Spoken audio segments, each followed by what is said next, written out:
Un tie nonāca Jērikā, kad viņš ar saviem mācekļiem un lielu ļaužu pūli gāja prom no Jērikas. Ceļa malā sēdēja kāds akls ubaks, Timeja dēls, Bartimejs. Izdzirdis, ka tas ir Jēzus no Nācaretes, viņš sāka kliegt un sauca: Jēzu, Dāvida dēls, apžēlojies par mani. Un daudzi to apsauca, lai viņš apklustu.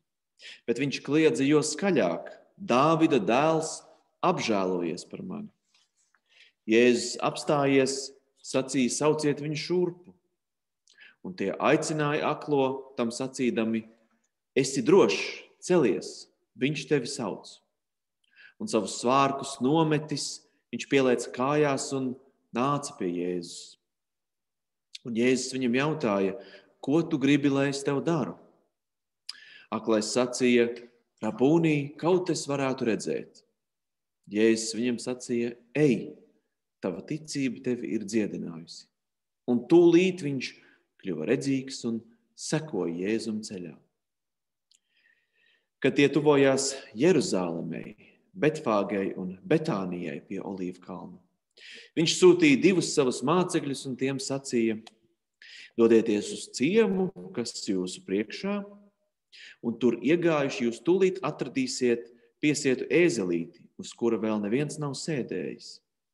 Atraisiet to un vediet šurp. Ja kāds jums jautās, kādēļ jūs tā darāt, tad sakiet, kungam to vajag, un tūlīt viņš to atsūtīs atpakaļ. Un tie aizgāja un atrada ēzelīti, piesietu ārā pie durvīm un to atraisīja. Kādi no tiem, kas tur stāvēja, viņiem jautāja: ko jūs darāt, kādēļ jūs atraisāt ēzelīti? Un viņi atbildēja, kā Jēzus tiem bija teicis, un tie viņus atlaida. Tie atveda ēzelīti pie Jēzus, uzsedza tam savas drēbes, un viņš sēdās tam virsū.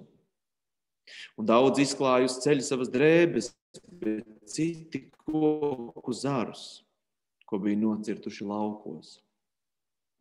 Un tie, kas gāja pa priekšu, un tie, kas sekoja, kliedza: Ozianna, lai svētīts, kas nāk kunga vārdā, lai slavēta mūsu tēva Dāvida valstība, kas tuvojas.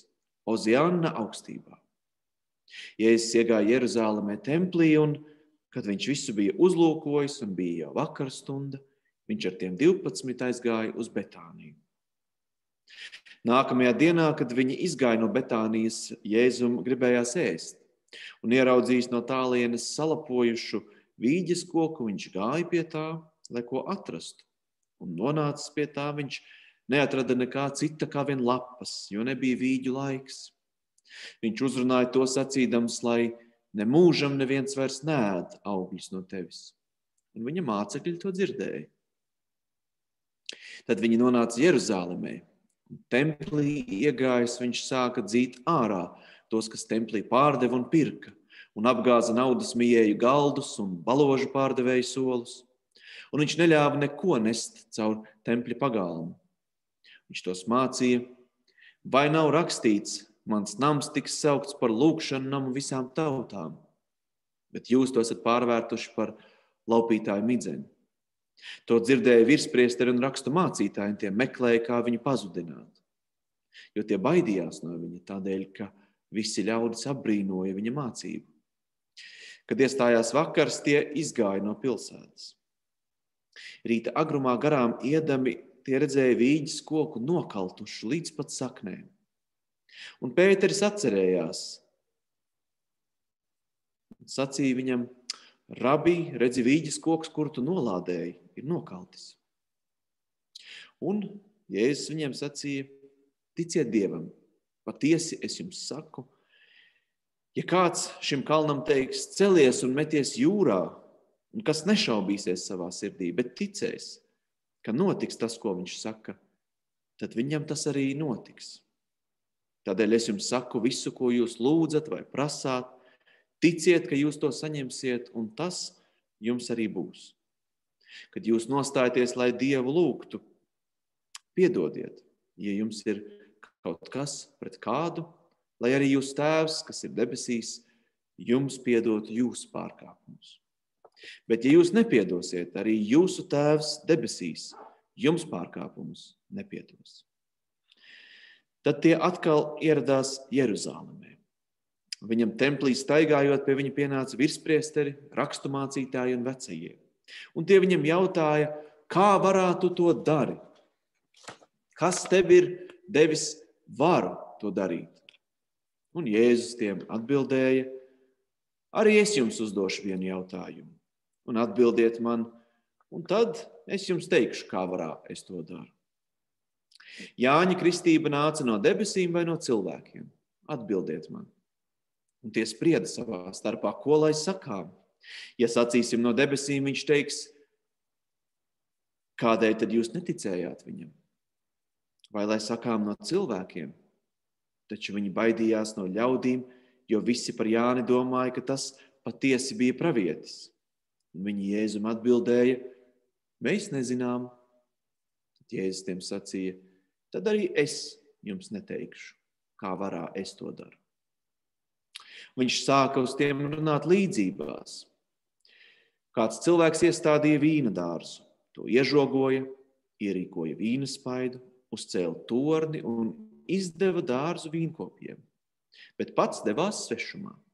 Kad nāca laiks, viņš sūtīja pie vīnkopiem kalpu, lai tas saņemtu daļu no vīna dārza augļiem, bet viņi to sagūstīja, sasita un sūtīja prom tukšā. Tad viņš sūtīja atkal citu kalpu pie tiem, un arī viņu tie piekāva un pazemoja. Un viņš sūtīja vēl citu, un to viņi nonāvēja. Un vēl daudzus citus. Dažus tie piekāva, bet citus nonāvēja. Viņam vēl bija palicis mīļotais dēls. To viņš sūtīja pēdējo, sacīdams, no mana dēla taču tie kaunēsies. Bet vīnkopi sacīja citus citu, šis ir mantinieks. Ejam nonāvēt viņu, tad mantojums piederēs mums. Un tie viņus sagrāba un nonāvēja un izmeta ārā no vīna dārza. Ko no vīna dārza saimnieks darīs? Viņš nāks un nonāvēs vīnkopjus un izdos vīna dārzu citiem. Vai tad jūs neesat lasījuši rakstos? Akmens, ko namacēlāji ir atmetuši, ir kļuvis par stūrakmeni. Tas ir kunga darbs un brīnums mūsu acīm. Tie gribēja viņu sagūstīt, bet baidījās no ļaudīm. Tie noprata, ka šo līdzību viņš bija stāstījis par viņiem, un viņu atstājuši tie aizgāja. Un tie sūtīja pie viņa dažus farizējus un Hēroda piekritējus, lai tie viņu pieķertu kādā vārdā. Tie nāca un viņam sacīja, skolotāji, mēs zinām, ka tu esi patiess un negribi nevienam izdabāt, jo tu neuzlūko cilvēku ārienu, bet māci patiesi Dieva ceļu. Vai ir atļauts Cēzaram dot nodevas vai nē? Vai lai dodam vai nedodam? Zinādams, ka tie izliekas, viņš tiem sacīja, kādēļ jūs mani izaicināt? Dodiet man 1 denāriju, es gribu to redzēt. Un tie to pasniedza. Un viņš tiem jautāja, kā attēls šis un uzraksts? Un tie atbildēja Cēzara. Tad Jēzus tiem sacīja, nu tad dodiet Cēzaram, kas Cēzaram pieder, un Dievam, kas Dievam pieder. Un tie brīnījās par viņu. Un saduķeji, kas noliedz augšām celšanos, nāca un viņu izjautāja. Skolotāja Mūzes mums ir rakstījis, ja kādam mirst brālis un atstāja sievu bez bērna, tad, lai viņa brālis apņem šo sievu un dod pēcnācēju savam brālim. Bija 7 brāļi. Pirmais apņēma sievu un mirstot neatstāja pēcnācējus. Otrais viņu apņēma un nomira, arī neatstādams pēcnācējus. Un tāpat trešais. Neviens no tiem 7 neatstāja pēcnācējus, un beigās nomira arī sieva. Tad no augšām celšanās dienā, kad tie celsies augšā, kuram no tiem šī sieva piederēs? Jo visiem 7 tā ir bijusi sieva. Un Jēzus tiem atbildēja, vai ne tādēļ jūs maldāties, ka nepazīstat ne rakstus, ne Dieva spēku? Kad tie celsies augšām no mirušajiem, Tie nec precēs, nec tiks precēti, bet būs kā eņģeļi debesīs. Bet par mirušajiem, ka tie taps uzmodināti, vai jūs Mūzes grāmatā neesat lasījuši, kā Dievs pie ērkšķa krūma viņus uzrunāja? Es esmu Abrahama Dievs, un Īzaka Dievs un Jēkaba Dievs. Dievs nav mirušo, bet dzīvo Dievs. Jūs stipri maldāties. Kāds rakstu mācītājs pienācis, klausījās viņus strīdamies un dzirdēdams, cik viņš tiem labi atbild, tas jautāja viņam, kurš bauslis ir visaugstākais? Jēzus atbildēja, augstākais ir, klausies Izraēl, Kungs mūsu Dievs ir vienīgais Dievs. Mīli Kungu, savu Dievu no visas sirds un no visas dvēseles, un ar visu prātu un ar visu spēku. Otrs ir šis, mīli savu tuvāko kā sevi pašu. Par šiem augstāka baušļa nav. Rakstu mācītājs viņam sacīja, pareizi skolotāji, tas ir tiesa, ko tu sacīji. Viņš ir vienīgais un cita nav kā vien viņš.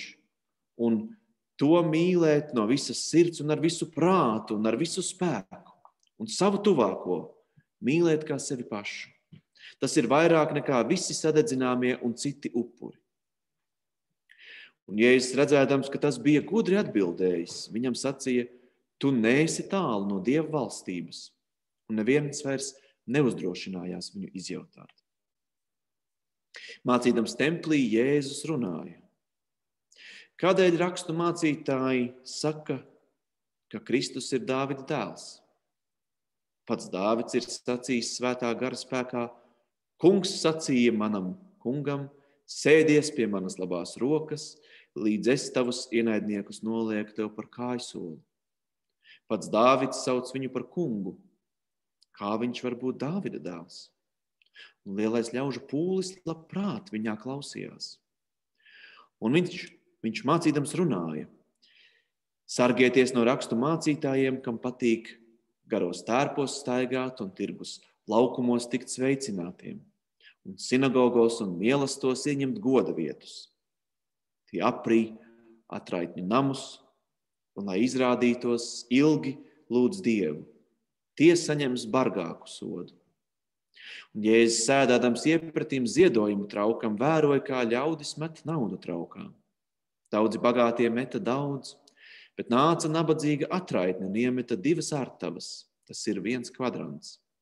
Un pieaicinājis savus mācekļus, viņš tiem sacīja, patiesi es jums saku, šī nabadzīgā atraitne ir ziedojusi vairāk nekā visi pārējie, kas meta ziedojumu traukā. Jo tie visi ir ziedojuši no savas pārpilnības, bet viņa no savas trūcības ziedoja visu, kas tai bija.